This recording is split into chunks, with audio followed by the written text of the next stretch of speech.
En fait, le travail de Dieu, c'est le travail qui consiste à emmener, à faire en sorte que la terre devienne comme le ciel. Ouais. Ça va toujours sortir.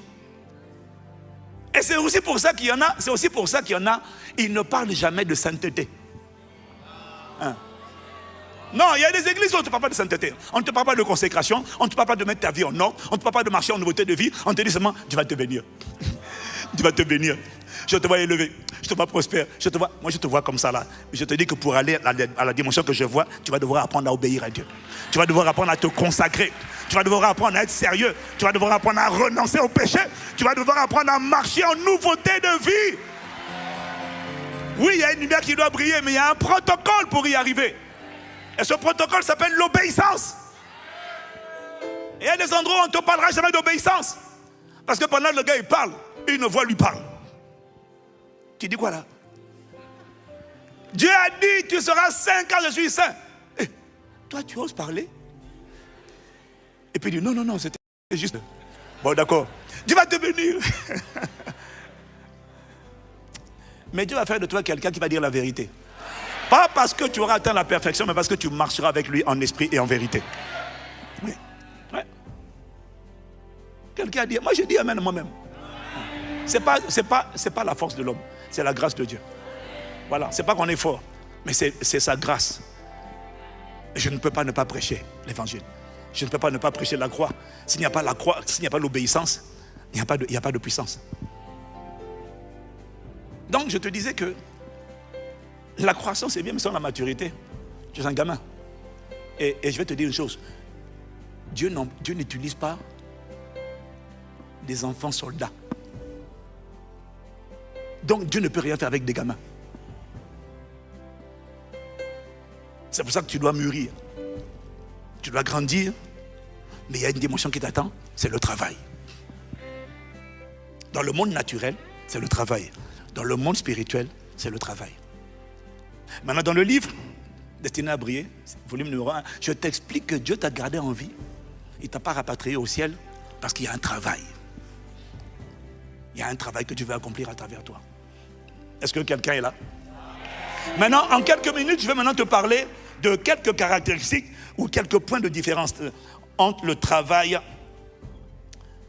du monde ou pour les hommes et le travail de Dieu. Dans tous les cas, le travail, c'est l'aboutissement de la vie. Le travail, c'est la dimension où on n'est plus seulement enfant, où on a grandi, où on a mûri, et tu dois grandir vite et mûrir vite parce que la vie devient palpitante pour une personne lorsqu'elle travaille. Lorsque tu ne travailles pas, tu es dépendant. Lorsque tu n'es pas arrivé au niveau du travail, tu dépends des parents, tu dépends des gens. Mais voilà pourquoi Dieu veut t'emmener à la dimension du travail. Parce que quand tu travailles, tu peux écrire ta partition, tu peux écrire ton histoire, tu peux faire la différence. Tu peux non seulement maintenant attirer les provisions et tu peux pourvoir pour les autres. Tant que tu ne travailles pas, tu es un assisté. Ce que tu vois sur le plan physique n'est qu'un reflet de la vérité spirituelle. Tant que tu n'arrives pas dans la dimension du travail de Dieu, avec Dieu, pour Dieu, tu n'es pas encore en train d'écrire l'histoire. La vie chrétienne n'est pas encore palpitante. Voilà pourquoi tu n'es pas en feu, tu n'es pas enthousiaste. Mais les gens qui travaillent, le travail de Dieu, pouf, ils sont toujours bouillants, fervents, ils sont toujours excités, enthousiastes. Parce que oui, Dieu a un travail. Le travail de Dieu, tu le connais. Bon, tu ne le connais pas, il y en a qui ne le connaissent pas. Le travail de Dieu, c'est lorsque tu travailles pour les intérêts supérieurs du gouvernement des cieux. Le travail de Dieu, c'est lorsque tu coopères avec Dieu pour la manifestation de ce que Dieu voulait accomplir sur la terre. Parce que c'est la raison pour laquelle il t'a fait venir sur la terre. Parce qu'il a quelque chose à faire. Dieu a créé l'homme à son image et puis dès qu'il a créé, est-ce que tu sais que Dieu a donné un travail à l'être humain? Avant de lui donner une femme, il a donné un travail. Donc Dieu est un travailleur. Mais Dieu n'est pas un bouloteur. Parce que Dieu, je ne parle pas du boulot, je parle du travail. Je ne parle pas de quelqu'un. Parce que quand je parle du travail, les gens, ah mais j'aime pas le mot travail. Si, tu vas aimer le mot travail. Parce que Dieu est un travailleur. C'est en travaillant qu'on écrit l'histoire. Le travail de Dieu, c'est un travail de conquête. Le travail de Dieu, c'est un travail où on écrit l'histoire. Le travail de Dieu, c'est un travail où ta lumière brille. Le travail de Dieu, c'est un travail où ton potentiel est en train d'être exercé. Le travail de Dieu, c'est un travail qui requiert l'onction du Saint-Esprit. Le travail de Dieu, c'est un travail où on va de lieu en lieu, on fait le bien et on détruit les œuvres du diable. Le travail de Dieu, en fait, le travail de Dieu, c'est le travail qui consiste à emmener, à faire en sorte que la terre devienne comme le ciel. Ouais. Que ton règne vienne, que ta volonté soit faite sur la terre comme au ciel. Le travail de Dieu, c'est un travail qu'il attend de chacun. Il a confié à chacun d'entre nous. Et il attend de chacun d'entre nous, dans son domaine, tous ensemble, à faire en sorte de notre vivant, de notre mieux, pour que la terre soit le reflet parfait du ciel. C'est-à-dire que ce que le péché a fait rentrer sur la terre, soit éradiqué de la terre. Ce n'est pas toi qui le fais, c'est Dieu qui le fait à travers toi. Mais sache que Dieu a un travail à faire à travers toi. Ce que Satan a fait rentrer, le péché, Dieu veut le faire sortir de la vie des gens. C'est le travail de Dieu. Les ténèbres, Dieu veut les dégager de la vie des gens. C'est le travail de Dieu. Voilà pourquoi dans son travail, il guérit les cœurs brisés. Voilà pourquoi dans son travail, il délivre de la puissance du péché. Voilà pourquoi dans son travail, il restaure les cœurs brisés, il libère les prisonniers de l'addiction. Tout ce que le péché a fait rentrer, les prisonniers des vices, des pulsions, il délivre. Voilà pourquoi dans son travail, il ouvre les yeux des aveugles, il redonne une vision. Voilà pourquoi dans son travail, il renvoie libre les opprimés, il relâche la grâce dans son travail, il fait toutes choses à merveille. Voilà pourquoi dans son travail, il transforme les systèmes de pensée. Voilà pourquoi dans son travail, il détruit la pauvreté. Est-ce que tu sais que mettre tout en œuvre pour éradiquer la pauvreté, c'est travailler le travail de Dieu. Pourquoi? Parce que la pauvreté est rentrée par le péché. Éradiquer la pauvreté, c'est pas de Dieu. Tout ce qu'il n'y a pas au ciel, maladie, affliction, oppression, pauvreté, limitation, doit être éradiqué de la terre. Et c'est la raison pour laquelle il te garde sur la terre. Parce qu'il y a un travail à faire. Ce n'est pas toi qui le fais, c'est lui qui travaille par toi, qui passe par toi pour travailler. Laisse Dieu travailler. Je n'ai pas entendu ton amen, je te dis, laisse Dieu travailler. Je te demande de dire à ton voisin, Dieu a un travail à faire à travers toi. Alors tu n'as pas le droit d'être au chômage. Tu n'as pas le droit de me dire je suis au chômage. Et tu n'as pas le droit de me dire je suis trop occupé. Non, je t'explique. La raison pour laquelle il t'a créé, ce n'est pas pour l'emploi que tu as, c'est pour son travail. Ce n'est pas toi qui t'es créé, ce n'est pas toi qui as décidé, c'est Dieu qui t'a créé pour sa gloire. C'est lui qui t'a créé pour un but. Tu n'es pas venu au monde pour faire métro, boulot, dodo. Tu es venu au monde parce qu'il y avait un travail à faire. Ce travail, c'était 1, soyez féconds. 2, multipliez-vous. 3, remplissez la terre. 4, assujettissez. Soumettez-moi cette terre. 5, dominez. Et laisse-moi te dire le jeu. Maintenant, je vais te donner quelques différences et je vais clôturer. J'avais dit que ce ne serait pas long, mais finalement, ce serait un peu...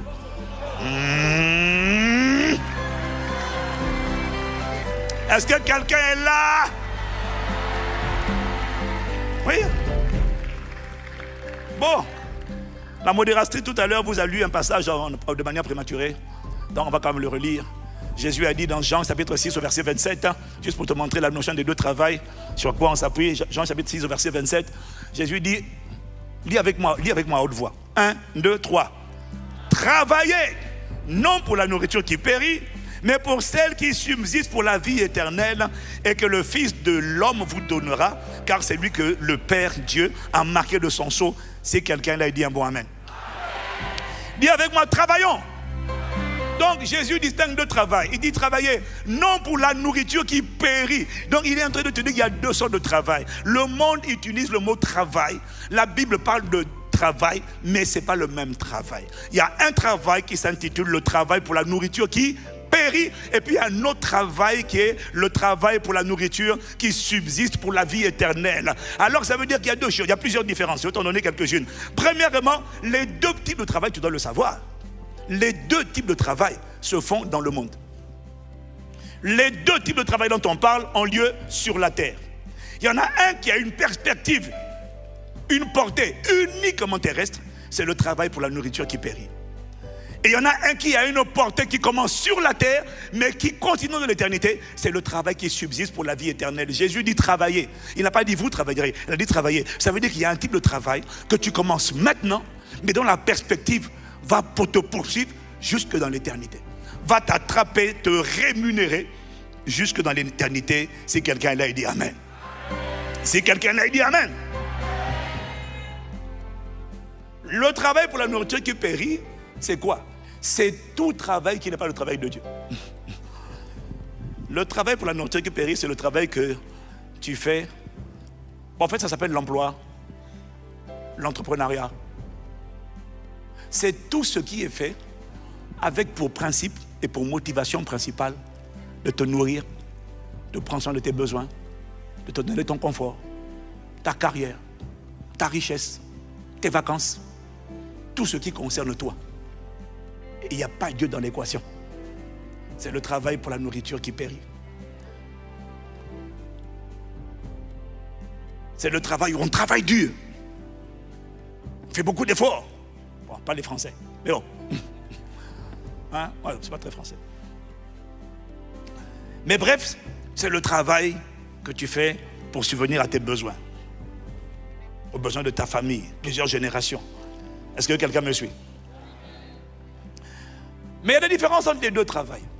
Le travail pour la nourriture qui subsiste pour la vie éternelle, dans Jean 4, verset 33, je crois, verset 34, Jésus maintenant te dit c'est quoi la nourriture qui subsiste pour la vie éternelle.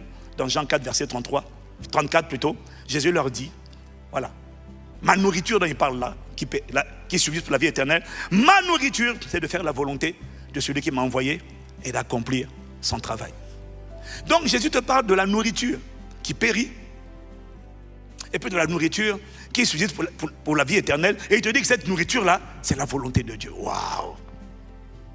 Donc, attention, parce que dans les deux types de travail, ça se fait sur la terre, dans les deux types de travail, on va devoir utiliser des aptitudes et des capacités qu'on a. Est-ce que je parle à quelqu'un? C'est juste que dans le travail, alors je vais te noter quelques pensées que j'ai reçues ce matin, et puis on va clôturer, et puis on va prier. Je vais te donner quelques pensées. Est-ce que c'est bon pour toi? Alors pendant que je recevais, je souriais. Il me dit, le travail de ce monde, c'est un travail que tu fais pour les entreprises ou pour les gouvernements ou pour le gouvernement. Donc c'est ton employeur. Je dirais ton employeur, ce sont les gouvernements, c'est le gouvernement humain, le gouvernement terrestre. Même si tu n'es pas fonctionnaire, même quand tu travailles pour une entreprise, il faut que tu comprennes des choses. Même quand tu bosses pour l'entreprise, il faut que tu saches que tu bosses pour l'État. Parce qu'à la fin, le bénéficiaire, c'est l'État. Parce que l'entreprise paye les impôts. L'entreprise paye les charges. Est-ce que je parle à quelqu'un? Donc, je vais comparer. Donc, en gros, quand tu travailles pour les hommes, le travail pour le monde, la nourriture qui périt, c'est le travail pour le gouvernement humain. Et puis, il y a le travail pour le gouvernement divin, le gouvernement céleste ou encore l'avancement du royaume de Dieu. Le travail des hommes, le travail pour le monde, c'est un travail où les hommes vont t'assurer.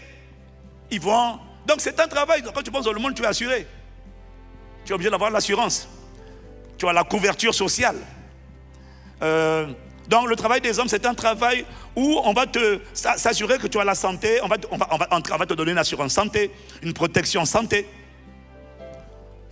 On va essayer de te donner ce qu'il faut, mais il ne peut pas garantir ta santé. Il ne peut pas garantir ta protection. On peut te donner les moyens d'arriver à l'entreprise, mais on ne peut pas te protéger pendant que tu vas au travail. On ne peut pas te protéger pendant que tu vas... Alors du coup, comme on ne peut pas te garantir la protection totale, on t'achète une assurance. Assurance transport, assurance voyage. Parce qu'il ne peut pas garantir. Mais c'est vrai que dans le travail, pour les hommes, on doit t'assurer. Est-ce que je parle à quelqu'un? Mais le travail de Dieu, c'est Dieu lui-même qui te protège. C'est Dieu lui-même qui t'assure. C'est Dieu lui-même qui pourvoit. Amen. Différence entre le travail des hommes ou du monde et le travail de Dieu. Il me disait, le travail, quand tu travailles pour les hommes, ton employeur t'aime quand tu es vigoureux. Il t'aime quand tu travailles. Il t'aime quand tu es performant. Il t'aime tant que tu es utile. Il t'aime tant que tu carbures. Il t'aime de manière conditionnelle.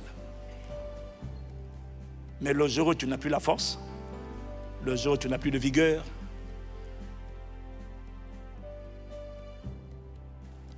ils ne seront plus là. Mais Dieu sera toujours là parce que quand tu travailles pour Dieu, tu travailles pour Dieu, mais tu es l'enfant de Dieu. Et le Père prendra toujours soin de son enfant. Il prendra toujours soin de son enfant. Quand tu travailles pour les hommes, ils vont te laisser travailler jusqu'à un certain âge, qu'on appelle l'âge de la retraite.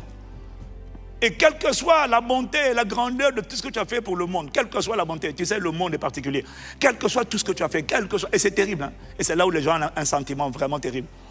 Tu peux faire tout ce que tu veux, tu as travaillé, tu as mangé, mais le jour où tu arrives à la retraite, il y a toujours une génération qui va se lever, et puis, on va te ranger au placard.